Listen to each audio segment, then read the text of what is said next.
Welcome to Fitness Pro Chat by Fiterobic. If you're looking to improve your health and well-being to lead a healthy, fit, and fulfilling life, whether you're an amateur or a professional athlete, this podcast is for you.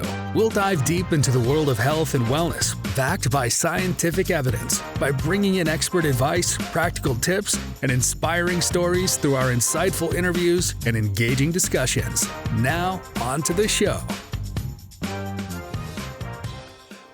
Hi, I am Alok, and I'm your host at Fiterobic.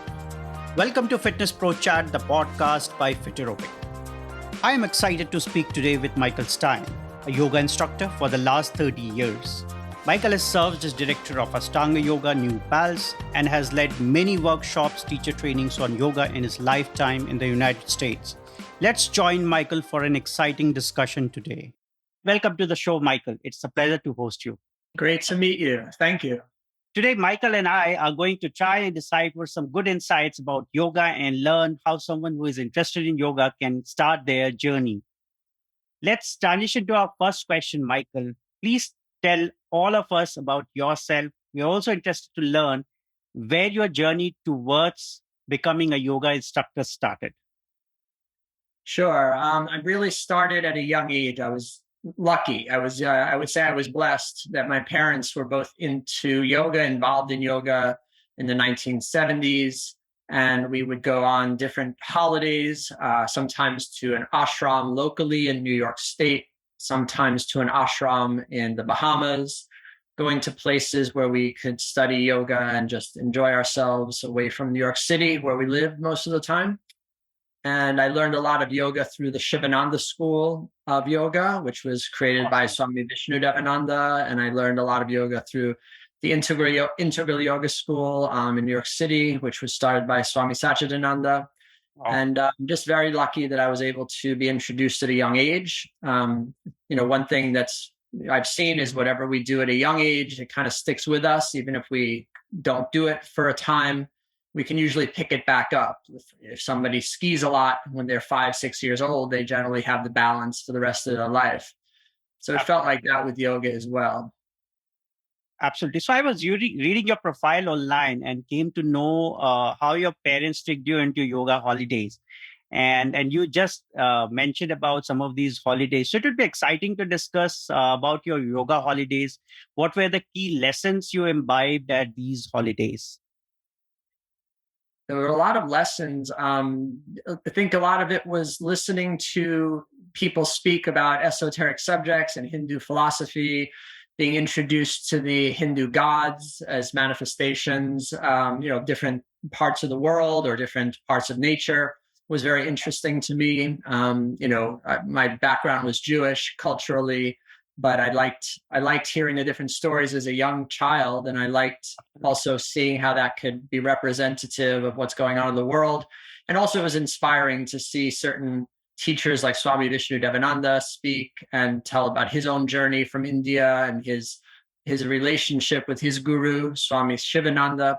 That I thought that was great just to, see the differences in the culture between my New York culture, very very based in the United States and New York City versus somebody like Swami Vishnu, who was from India, and how he came to meet his guru. He would tell funny stories about how he really was not wanting to or didn't believe in the guru relationship at the beginning, and how just, the love from his guru kind of won him over in a lot of ways. And, the openness from Swami Shivananda.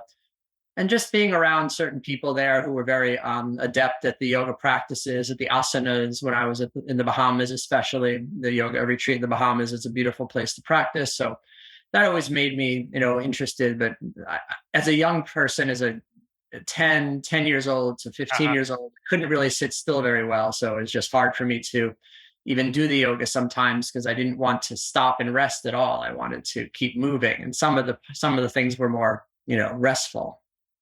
So you also mentioned about, you were in India in around 90s. So was this part of one of these yoga holidays, or it was not related to yoga? Oh, no, it was related to yoga, but it was kind of that was years later when I was in my mid 20s, and I had I had met some teachers that I liked who discovered Ashtanga yoga. They were Uh-huh. students. They were students of Sri K. Patabi Joyce, Okay. and I started enjoying the Ashtanga yoga probably very much because I had a lot of energy and wanted to move a lot. But the more I got into it, the more I understood the peace involved with it, because doing it in a quiet room, the Mysore style Ashtanga yoga, it's very much you do it on your own practice, your own pace, which was very nice. So I wound up, deciding to go to India to study with Patabi Joyce for a little while. I will admit I didn't study with him as long as most people do, just 1 month. A lot of people would go there for much longer. But I took my time going around India, going to Jaipur, going to little place called Puri by the beach was nice, going to Yeah. Benares and Mysore. And yeah, so that was great. And it was an interesting, definitely eye-opening, as I think any Westerner that goes to India will have some amazing experiences, because it's always, so many people around. Absolutely, absolutely. Yeah, very true. And I say you are blessed to be under the tutelage of a lot of great gurus who have been teaching yoga and imparting their learnings to you. And so, I mean, one question that comes to me is, like, most of these spiritual gurus, or people who have been practicing yoga for many years, and including you. Uh, Everyone talks about yoga is more about experiential reality, and it is more than say performing certain poses, or doing exercises. So what are your thoughts about yoga as a practitioner and as an instructor? Hmm. That's a very difficult question to answer, because there's so many realms within that question. Okay. Yeah, I think classically, a lot of us in the West, we come to yoga from the asana. uh, We're attracted to it often because it feels good to our body, and yeah, it makes us much stronger very quickly. And that's the general rule. Everyone has a different path. absolutely. As a younger person, that was definitely my way, and it immediately, you change your diet naturally without having to think about it, because you don't want to feel heavy when you're doing yoga. You want to feel Yeah, light and airy, and the more you do it, the better you feel. So the asana is a big part of it. Then you get more into pranayama. Generally, you learn more about the breath, and it kind of just becomes a self-fulfilling practice. Everything you do feeds on itself. I wound up learning more and more about the Yoga Sutras, and reading a lot of the sacred books from India. But then also, I very much into looking into the Tao Te Ching. I love reading the Tao. And more and more these days, after, I think, a lot of the postures that I used to find difficulty with, they become a little more fluid, a little more easeful now after many years of doing them. If you practice 5-6 days a week, at least, you do make some breakthroughs. And absolutely. then now I have a very different perspective on it now. I feel like a lot of the movements, you flowing one to the next, is very much about moving the energy systems within the body, moving the circulation, the lymph.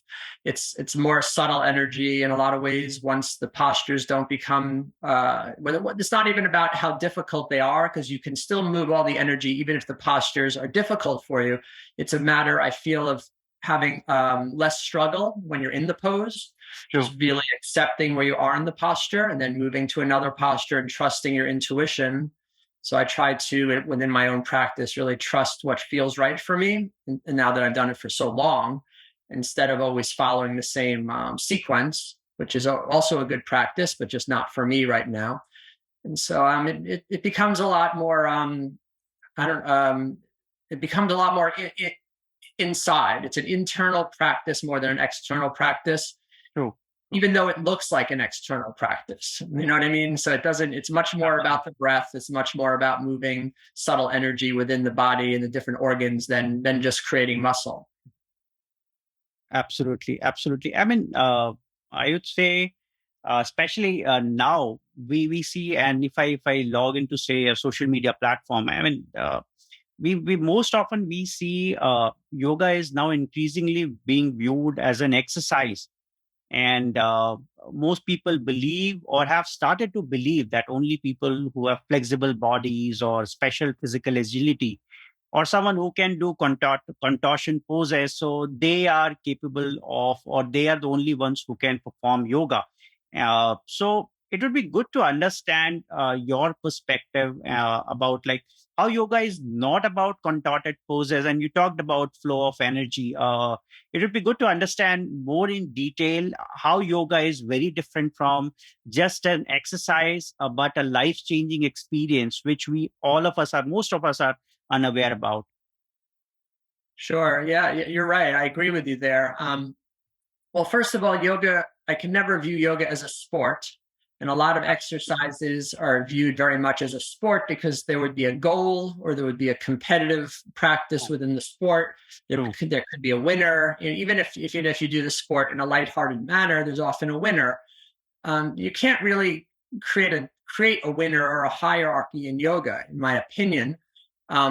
Nobody knows what level someone's practicing at really, because the level is very much about your mind, the mindfulness you bring into it. Some days we're more mindful, some days we're more steady and balanced. So somebody might look like an expert in yoga to the observer, but it doesn't really mean that they're practicing very deeply internally. They might be very full of anxiety. They might be very full of ego while Yes. practicing the postures, and that's not really yoga. So how do we get into yoga? Sometimes we might be very inspired by people who are so-called contortionists, right? You Absolutely. might look at that, Very look true. at that might get us in the room, or look at it on social media and make us interested. But of course, that's not really what it's about. Some people just have more of a propensity to do contortions. They're Yes. born with certain, openness in their hips, openness in their spine. True. It's not always even the healthiest thing. I teach a lot of anatomy, and I talk about how having a trick sacrum or a super bendy lower back at the lumbar vertebrae doesn't necessarily mean it's good for you. It might look impressive, but over the course of years, it can damage your spine actually. So really, it's about. I do feel the yoga asana can be very much for therapy for everyone. I find I remember speaking to a yoga student of mine, and there she was there with her husband, and she said she wants to come back to yoga class soon, see me soon. I said, oh yeah, bring your husband. And he said, oh, I can't do yoga. I'm way too stiff for yoga. And it's a funny statement, because yoga is, that's what you're doing it for. You're doing it, if you are stiff, to bring more mindfulness, to be healthier. And interestingly, let's say we're 40, 50 years old and we've never done any stretching, and you feel fearful to walk in and you think, oh, I'm not going to make any progress. Well, even if a 40, 50-year-old just stays as they are, even if they keep the status quo for another 10, 20 years, even if they don't get any more flexible, what you're seeing is that they're adding many years to their life. They're adding a lot of movement to their life, because over those 10 and 20 years, they're staying as they were from 40 to 50 years old. So they might not see a lot of progress. They might not do full splits. It doesn't matter. But they're creating a lot of movement through their fascia, which is a huge discipline and a huge importance to our body. It doesn't matter if the muscle itself gets that much longer, but the fascia is getting moved around, the circulation's moving, the breath is moving. And that's going to add a lot of joy to their life. At the end of the day, you'll be able to walk better, bicycle better, dance better. I always say that we can do yoga so we can dance better, and what's more freeing than dancing, really. So it's really for everyone. I would say, I'd agree with you. I even teach chair yoga, and chair yoga is very, very appropriate for any level, no matter who you are. Uh-huh. No, I think that were some of the very great insights to hear, because I mean, most people today believe and have started to believe that yes, yoga is all about people who are very flexible, and people with flexible bodies can only do yoga. And I think this would definitely be of great help to all of them today. So another one that I have, like, what are some of the misconceptions about yoga that you see are prevalent today, and basis your experience and some of the anecdotes that you could talk about these misconceptions? Misconceptions. Well, we touched upon that already, that it's not just for flexible people. Yeah. I think also there's sometimes a misconception in the West that yoga is that's almost owned by India. And I understand I don't like to take anybody's culture, Uh-huh. and I'm very respectful of everyone's culture, no matter what it is. But I definitely feel that yoga is not owned by anyone. True. It's a beautiful gift of a practice. It's the practice should be for everyone. Absolutely. I want to be, inclusive to everyone that wants to do it, no matter what they look like or where they're from. So yeah, yoga is a great practice. It can be done by anyone at any age. Another misconception is, touching upon the age issue, is that people sometimes think they're too old to begin, or they have too many injuries to begin. But that would be kind of like saying, oh, I'm too old or have too many injuries to go to physical therapy, or I'm too old to breathe. It's just not the case. We can begin a yoga practice anywhere, anytime. It's really, all we really need is some time, some discipline, some willingness to try something new, a little sense of adventure. So it's really a misconception to think that age has anything to do with it. We don't have to do the most advanced postures. I don't like to see people scared off because everyone in the room is doing handstand scorpion or something. It's not what yoga is about. It's a wonderful feeling, but it doesn't mean that everyone has to get there. There's so many other things we can do. Absolutely. In essence, it's movement. It's like saying, another analogy would be, can we play music at any age? Sure. We might not become a virtuoso, but we can bang on a drum and we can play chords on a guitar at any age. So just if you're moving, if you're breathing, you can do yoga as well. You don't have to be the best in the room. It has nothing to do with it. And there's never anyone who's going to win the practice. Absolutely. You also talked about you conduct a lot of workshops on anatomy, and so I would definitely want to understand what all of us can learn in some of these workshops on anatomy and core strength that you conduct, and how can people actually be part of these workshops? Okay. Yeah, I've been teaching anatomy workshops for a little over 20 years. I got very fascinated with the musculoskeletal system as I got deeper into my practice, and I read a lot of books, and I would always just talk to people who knew more than me all the time. Anybody who understood anatomy, chiropractors, massage therapists. So I became very fascinated, partly because I feel that when we understand anatomy better, we can actually be our own healers. If we have a shoulder injury, if we have a hip pain, ankle pain, we learn about our bodies much better, and we're carrying this body around for better or for worse for our whole life. So we might as well understand it.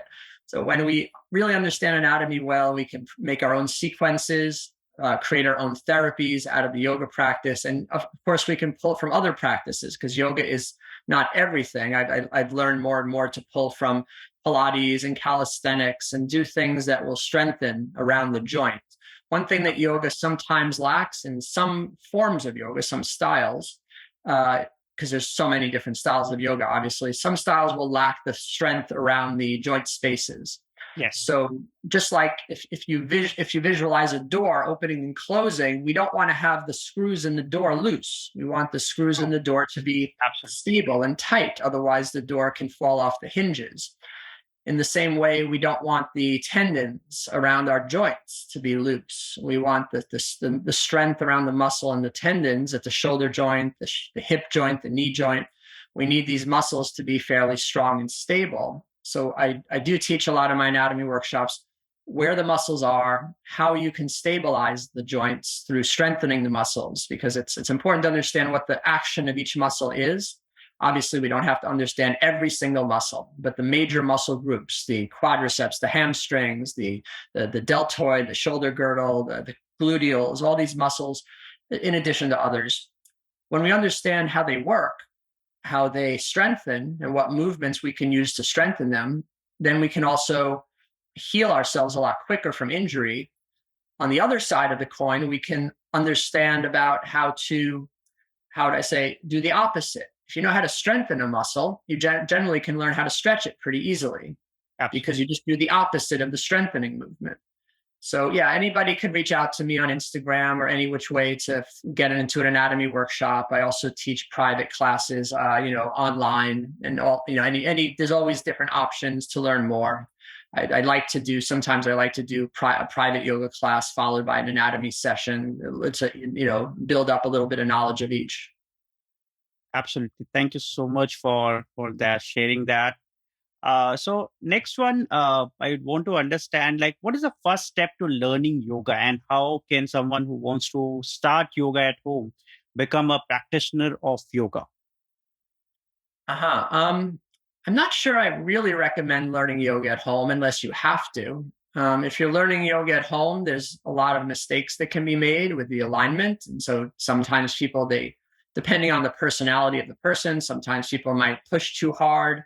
If they don't have someone to look at their alignment, they might hurt themselves and then immediately get turned off of the practice.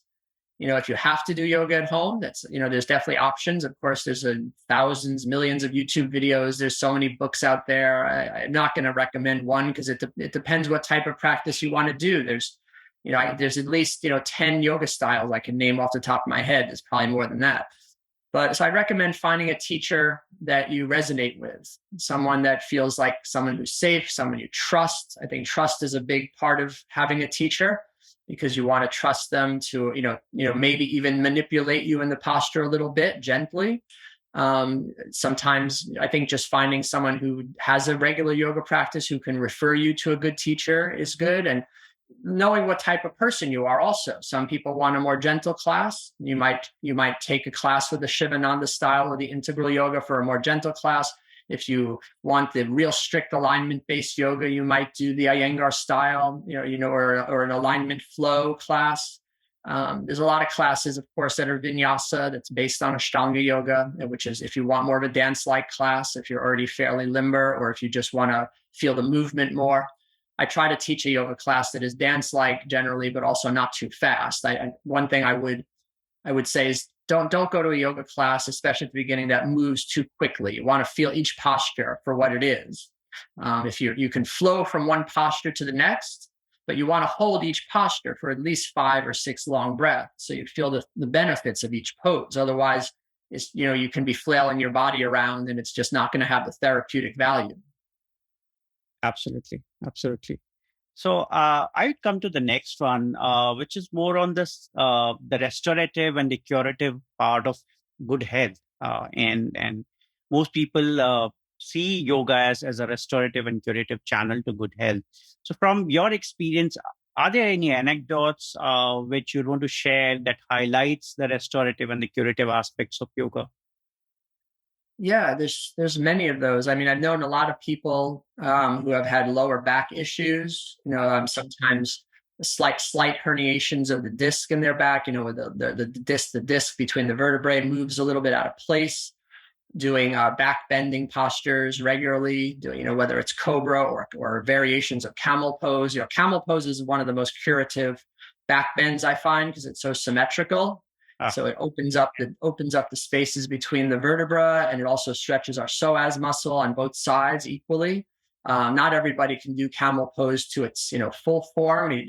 There's no reason to have to do it to the full form. There's many variations, whether we just have our hands on the waist or clasp our fingers and interlace our fingers behind our buttocks. That's another variation. If you think about it, we don't really spend any time in back bends throughout our day. Everything is about forward bending or reaching forward. Our arms are coming out. That's why, Iyengar and his daughter talked a lot about back bending being very important, because it's the opposing movement to what we do all day long and even how we often sleep. So back bends are very important to health of the spine. I've seen people relieve sciatica issues. There's so much, especially in the West, where we sit in chairs so often. There's so many problems with sciatica pain. So yoga is one of the best things for that, I find. Physical therapy is good for sciatica, but I think the problem is in physical therapy, you don't often warm up well first. So in a yoga class, you'll warm up your body very well. That makes it more likely that the muscles will stretch well. The deep hip muscles and the lower back muscles, they're stretched more easily once we're warmed up. Hopefully in a fairly warm, we don't have to be in a 100-degree room, but a warmish room is helpful. And so then when we can release the pressure around the sciatic nerve, that's very healing for people with sciatica pain. And it can be a very debilitating type of injury or problem. It's not exactly an injury. It can be a very debilitating thing, not to be able to walk well, to have pain when you get up out of a chair each time. I've seen that a lot. So yeah, yoga is great against that. It's also great just to prevent injury. I'd say that's probably the main thing about yoga, because if we have our hamstrings get too tight, if we have what's called hypertonic hamstrings and we never stretch them, and we're maybe someone who runs or walks or sits too much, our hamstrings get so tight that it pulls on our pelvis. It pulls hard on the lower back because the pelvis is connected to the lower back. And so we want to always have our hamstrings at least flexible. We don't have to be, super bendy in the hamstrings, but it's more important than most people think. And Yes. most men I know never stretch their hamstrings. So what are top 3 recommendations you'd like to share with everyone who wants to start practicing yoga? And I know most of it you already mentioned, but if you could please summarize for all of us for people who want to start practicing yoga but are confused on how to get started. So you're asking what's the best way for them to get started from a beginner's level? Yeah, it could be more of say recommendations or the summary of the top 3 pointers that you could share with all of us. Right. Well, first of all, I'd say just getting in touch with your body, learning how to move in space. Because if we think about it this way, yoga is always moving within the field of gravity. So gravity is pulling us down. Obviously, we're always in the field of gravity, but yoga very much so, because we're doing everything either to release into gravity or to lift up away from gravity. Yeah. So, for instance, when we learn our balance postures, when we learn our stretches, we want to understand, where are we placing weight in our body so that we're releasing into the earth, and where are we lifting away? And by understanding that more and more, by just getting a feel for our bodies in general, especially with one-legged balances, those are very important. Things like tree pose or even warrior 3 pose at a beginner's level. It teaches us so much about that pull of gravity and how to place our weight properly. There's a recent study saying that if we can balance on one foot for at least 15 seconds, there's a much greater chance that we're going to live another 10 or 15 years. If we cannot balance on one foot for that amount of time, is a host of problems that might be going on in our body.